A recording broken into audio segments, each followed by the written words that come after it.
தமிழ்நாடு முழுவதும் 10,000 சிறப்பு முகாம்கள். உங்கள் வீடு தேடி வரும் அரசு. உங்களுடன் ஸ்டாலின்.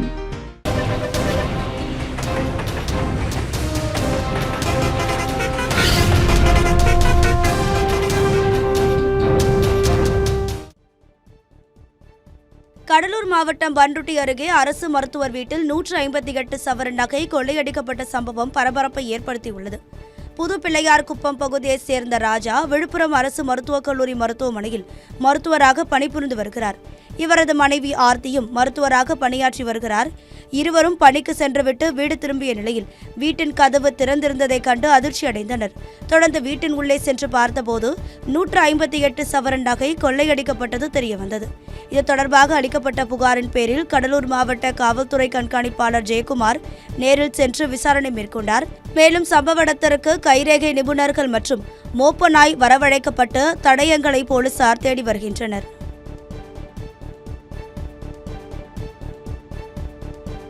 ராணிப்பேட்டை மாவட்டம் சோளிங்கர் அருகே ஆசிரியரை பணிமாறுதல் செய்யக்கூடாது என வலியுறுத்தி அரசு பேருந்தை சிறைப்பிடித்து பள்ளி மாணவர்கள் போராட்டத்தில் ஈடுபட்டதால் பரபரப்பு ஏற்பட்டது.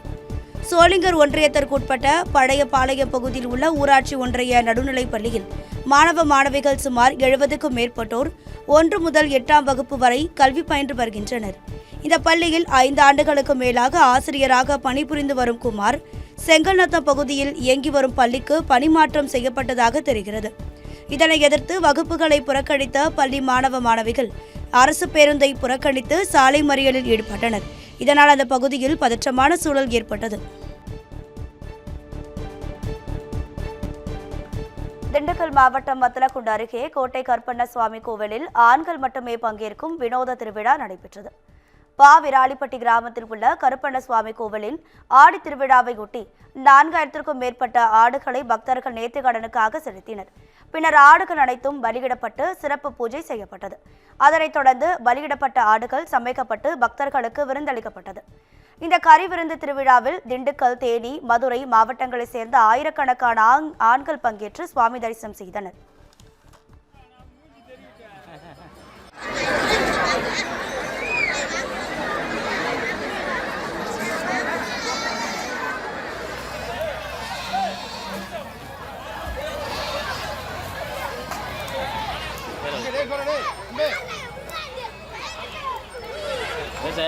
கொண்டு வரீங்களா?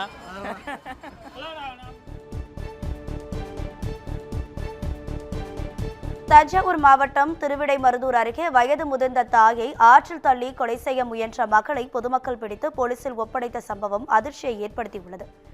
ஆடுதுறை பகுதியில் உள்ள காவிரி ஆற்றில் வயது முதிர்ந்த மூதாட்டியை பெண் ஒருவர் ஆற்றில் தள்ளிவிட்டு ஓடியுள்ளார். அப்போது அருகில் இருந்தவர்கள் ஆற்றில் மூழ்கிய மூதாட்டியை மீட்டு கரைக்கு கொண்டு வந்ததோடு அவரை ஆற்றில் தள்ளிவிட்ட பெண்ணை பிடித்தனர். தகவலறிந்து சென்ற போலீசார் மூதாட்டி ஆற்றில் தள்ளிவிட்ட பெண்ணை பிடித்து விசாரித்ததில் அந்த பெண் மூதாட்டியின் மகள் ஜோதி என்பது தெரியவந்தது. அவர் மனநலம் பாதிக்கப்பட்டவர் என உறவினர்கள் கூறியதால் போலீசார் எச்சரித்து அனுப்பியுள்ளனர்.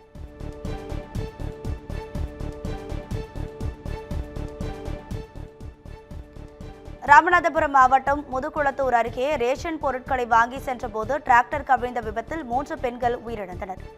சின்ன பொதிக்குளம் கிராமத்தில் உள்ள ரேஷன் கடையில் கூவர்கூட்டம் கிராமத்தைச் சேர்ந்த 10க்கும் மேற்பட்ட பொதுமக்கள் ரேஷன் பொருட்களை வாங்கிக் கொண்டு வீட்டிற்கு டிராக்டரில் சென்றுள்ளனர்.